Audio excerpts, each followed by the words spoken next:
Anak-anakku, materi kita hari ini yaitu tentang pengembangan sikap mandiri. Saya harap kalian bisa mendengarkan dan menyimak materi kita kali ini sampai dengan selesai.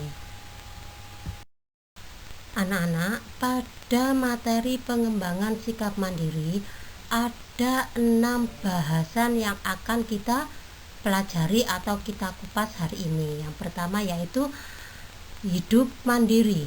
Yang kedua, pentingnya sikap mandiri. Yang ketiga, faktor-faktor yang mempengaruhi kemandirian remaja. Yang keempat, kehidupan mandiri secara emosional. Yang kelima, kehidupan mandiri secara sosial. Dan yang keenam adalah kehidupan mandiri secara ekonomi. Setelah ini akan Bunia bahas satu persatu dari setiap 6 bahasan hari ini. Untuk pembahasan yang pertama yaitu hidup mandiri. Mandiri berarti berusaha melakukan segala sesuatu dengan jujur dan benar, serta bertanggung jawab terhadap segala keputusan yang telah diambilnya melalui berbagai pertimbangan sebelumnya. Menurut Robert Huffington, seorang ahli psikologi, mengatakan bahwa kemandirian terdiri dari beberapa aspek, yaitu emosi, ekonomi, intelektual, dan sosial. Dari berbagai pengertian tentang kemandirian, dapat disimpulkan bahwa kemandirian mengandung pengertian sebagai berikut. A. Suatu keadaan di mana seseorang yang memiliki hasrat bersaing untuk maju demi kebaikan dirinya. B. Mampu mengambil keputusan dan inisiatif untuk mengatasi masalah yang diatasi. C. Memiliki kepercayaan diri dalam mengerjakan tugas-tugasnya. D. Bertanggung jawab terhadap apa yang dilakukannya.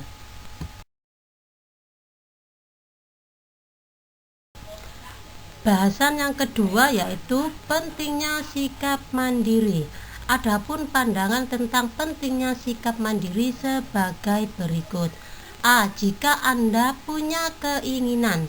B. Mandiri sejak kecil akan sangat bermanfaat ketika usia sudah dewasa. C. Sikap mandiri. D. Perlu latihan agar supaya tidak tergantung dalam segala sesuatu terhadap orang lain. E. Rasa percaya diri. Pentingnya sikap mandiri yang selanjutnya yaitu F. Sikap mental meminta sedini mungkin harus dihindari. G. Sikap malu dan rendah diri menghambat kemandirian seseorang. Untuk pembahasan yang ketiga yaitu faktor-faktor yang mempengaruhi kemandirian remaja. Yang mempengaruhi faktor kemandirian remaja yaitu A. Sistem pendidikan di sekolah. B. Sistem kehidupan di masyarakat. C. Gen atau keturunan orang tua. D. Pola asuh orang tua. Untuk pembahasan yang keempat yaitu tentang kehidupan mandiri secara emosional. Di sini Bunia akan membahas tentang pengertian emosi terlebih dahulu. Emosi adalah perasaan yang muncul dalam diri kita dengan berbagai nama seperti sedih, gembira, kecewa, semangat, marah, benci, dan cinta. Berarti di sini emosi itu bukan hanya marah saja, tapi bentuk cinta, kita sedih, kita senang, kita tertawa, kita gembira, itu adalah bagian dari emosi. Yang kedua yaitu dalam kehidupan bersosial kita perlu memahami perasaan atau emosi diri kita sendiri dan perasaan orang lain, serta ikut merasakan apa yang dirasakan orang lain akan menjadi sangat penting. emotional quotient atau kecerdasan emosi seseorang itu ketika orang itu bisa memahami emosi dirinya, memahami perasaan emosi orang lain, serta bisa merasakan emosi yang dirasakan orang lain itu adalah kecerdasan emosional seseorang.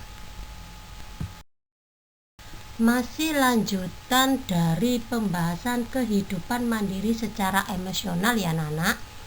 Selanjutnya yaitu dalam kehidupan mandiri secara emosional, remaja seharusnya mempunyai sikap menghargai orang lain, peduli, adil, dan bertanggung jawab. Kalian remaja dikatakan mandiri secara emosional jika kalian sudah bisa mempunyai sikap menghargai orang lain, peduli, adil, dan bertanggung jawab. Salah satu kalian mandiri secara emosional adalah mengerjakan tugas-tugas daring dari Bapak Ibu guru. Itu adalah sikap menghargai orang lain dan bertanggung jawab. Selanjutnya, seorang remaja yang mandiri dan yakin atas kemampuannya akan cenderung bersifat jujur, optimis, dan tidak mudah dihasut oleh orang lain. Itu adalah bentuk dari remaja yang mandiri. Dia yakin dengan kemampuannya untuk mengerjakan segala tugas dan bersifat jujur. Kalau memang belum mengerjakan, ya diselesaikan tugasnya. Kalau memang sudah, ya bilang sudah dan mengerjakan tugas yang lain. Pembahasan yang kelima yaitu kehidupan mandiri secara sosial. Kehidupan mandiri secara sosial seorang remaja akan tumbuh seiring bertambahnya pengalaman dan semakin meningkatnya pertumbuhan dan perkembangan pada diri remaja yang dinamakan kematangan emosi sosial. Di sini remaja dikatakan mandiri secara sosial jika dia mempunyai pengalaman bergaul yang baik dengan berbagai tingkat umur atau usia. Timbulnya kematangan sosial pada remaja akan menumbuhkan kemandirian sosial, di mana remaja mulai mampu mengurus dirinya sendiri dan tidak banyak bergantung pada orang lain, serta mulai berani menanggung risiko atas perbuatan yang ia lakukan dan berani memikul tanggung jawab sosial. Bentuk kematangan sosial pada remaja itu adalah dimulai ketika kalian seorang remaja bisa mengurus dirinya sendiri. Contoh, kalau sudah daring jam 7, ya harus sudah sampai jam 7. Tidak nunggu dioprak-oprak orang tua atau guru yang mengajar pada jam pertama. Itu kalian bentuk dari bisa mengurus diri sendiri. Selanjutnya, tidak bergantung pada orang lain. Tugas tidak bergantung pada teman, diselesaikan sendiri dengan kemampuan yang kalian punya. Itu adalah tidak bergantung pada orang lain dan berani menanggung resiko. Kalau kalian tidak mengerjakan tugas, ya risikonya kalian nanti tidak naik kelas. Itu yang harus kalian tanggung. Ya, kalian sekarang dioprak-oprak sama guru untuk mengerjakan tugas tapi tidak mengerjakan. Nanti kalau rapotnya sudah jelek, tidak naik, apa yang terjadi?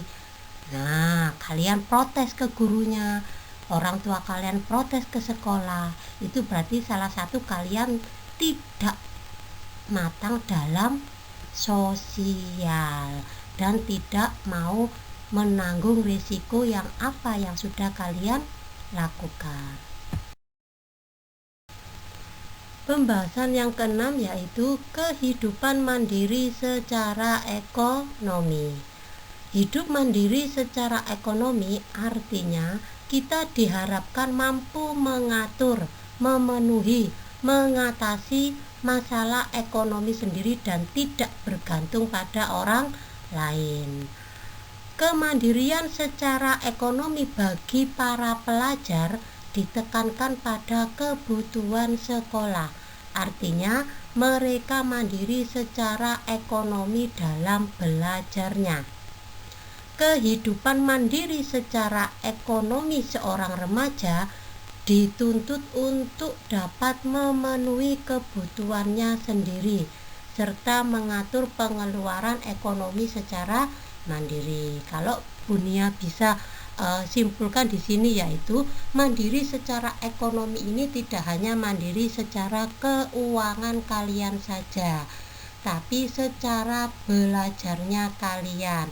Bagaimana caranya menghemat kuota untuk mengerjakan segala tugas yang telah diberikan guru. Kalau memang kalian diberikan paketan kuota oleh orang tua untuk daring, jangan disalahgunakan untuk bermain game. Nah, itu salah satu bentuk dari kalian mandiri secara ekonomi. Jadi kalian tahu mana yang penting dan mana yang tidak penting. Anak-anak, ada beberapa prinsip pengelolaan ekonomi yang harus kalian ketahui atau yang harus dimiliki oleh seorang remaja, yaitu 1. Suka bekerja keras. Di sini remaja tidak boleh bermalas-malasan. Yang kedua, mampu mengendalikan diri untuk tidak konsumtif.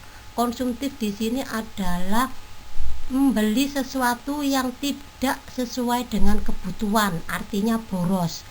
Belilah sesuatu yang memang kalian butuhkan, ya. 3. Memerhatikan keberadaan orang lain yang hidupnya kurang beruntung. Berbagi dengan orang lain atau bersedekah kepada orang lain yang membutuhkan. 4. Memiliki rasa belas kasih dengan sesama, ya. Ada rasa iba jika kita melihat orang yang membutuhkan bantuan kita, ya tuh. 5. Bersikap hemat dalam membelanjakan uangnya. Ini hampir sama dengan nomor 2. Tidak boros, tidak konsumtif, harus hemat, ya. 6. Gemar menabung. 7. Tidak suka pamer.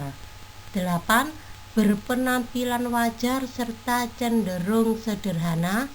9. Tidak berlebih-lebihan dalam memakai fasilitas materi dari orang tua. Itu tadi penjelasan materi yang bisa Bunia sampaikan pada hari ini. Semoga kalian mendapatkan ilmu yang bermanfaat dengan apa yang sudah Bunia sampaikan. Bunia ucapkan terima kasih yang telah menyimak dan mendengarkan. Saya akhiri. Wassalamualaikum warahmatullahi wabarakatuh.